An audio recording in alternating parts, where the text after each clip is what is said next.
Assalamualaikum warahmatullahi wabarakatuh. Perkenalkan, nama saya Alir Madani dengan NIM 2253136. Yang terhormat Ibu dosen pengampu Apoteker Harni Sartika Kamarudin SSI MSI.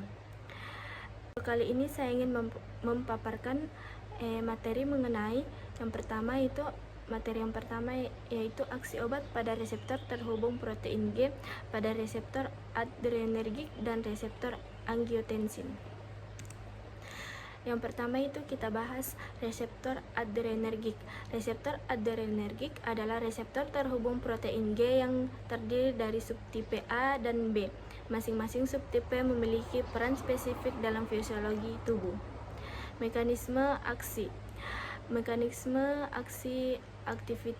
aktivasi reseptor adrenergik oleh agonis akan memicu jalur persinyalan yang melibatkan protein G dan menghasilkan efek fisiologis seperti peningkatan denyut jantung dan kontraksi otot. Contoh obat agonis adrenergik seperti epinefrin dan isoproterenol digunakan untuk meningkatkan fungsi kardiovaskular, sedangkan antagonis adrenergik seperti propranolol digunakan untuk menghambat efek-efek tersebut. Yang kedua itu reseptor angiotensin. Reseptor angiotensin terdiri dari subtipe AT1 dan AT2 yang memiliki peran berbeda dalam homeostatis kardiovaskular. Mekanisme aksi aktivitas reseptor angiotensin oleh angiotensin 2 memicu sinyal yang meregulasi tekanan darah, volume cairan tubuh, dan fungsi ginjal. Contoh obat antagonis reseptor angiotensin seperti losartan digunakan untuk mengobati hipertensi dengan menghambat efek vasokonstriksi dengan retensi cairan. Interaksi reseptor adrenergik dan angiotensin. Yang pertama itu regulasi tekanan darah. Reseptor adrenergik dan angiotensin bekerja secara sinergis untuk mengatur tekanan darah dengan meningkatkan kontraktilitas jantung dan vasokonstriksi pembuluh darah. Yang kedua itu respon stres. Aktivitas kedua sistem reseptor ini akan memicu respon stres yang ditandai dengan peningkatan detak jantung, tekanan darah, dan glukosa darah. Implikasi klinis. Pemahaman tentang interaksi antara reseptor adrenergik dan angiotensin dapat membantu dalam pengembangan obat-obatan yang menangani gangguan kardiovaskular dan metabolik. Implikasi klinis obat pada reseptor protein G. Kardiovaskular yang menargetkan reseptor adrenergik dan angiotensin. Yang kedua itu ginjal. Antagonis angiotensin dapat melindungi fungsi ginjal pada penyakit ginjal diabetik dengan mengurangi tekanan intraglomerular. Tiga itu pernapasan agonis adrenergik seperti bronkodilator dapat membantu pengobatan asma dan penyakit paru obstruktif kronis dengan merelakskan otot polos saluran napas. Yang keempat itu sistem saraf.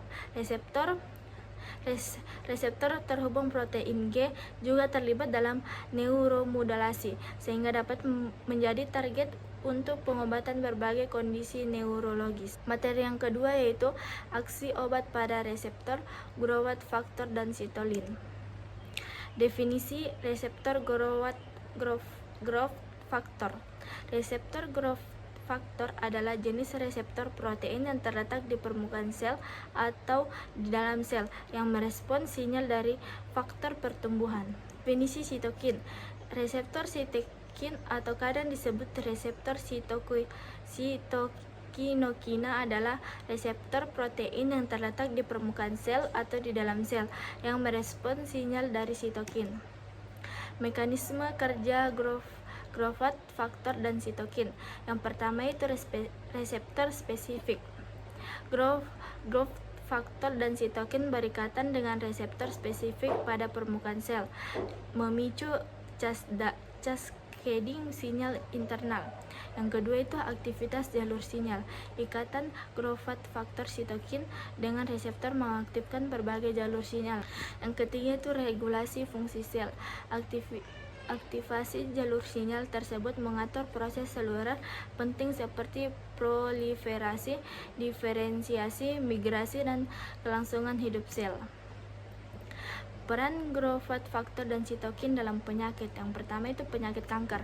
Growth factor dapat merangsang pertumbuhan sel kanker, sementara sitokin dapat memicu respon inflamasi yang mendukung perkembangan kanker. Yang kedua itu penyakit autoimun. Sitokin proinflamasi dapat memicu reaksi autoimun yang menyebabkan kerusakan jaringan. Yang ketiga itu penyakit kardiovaskular.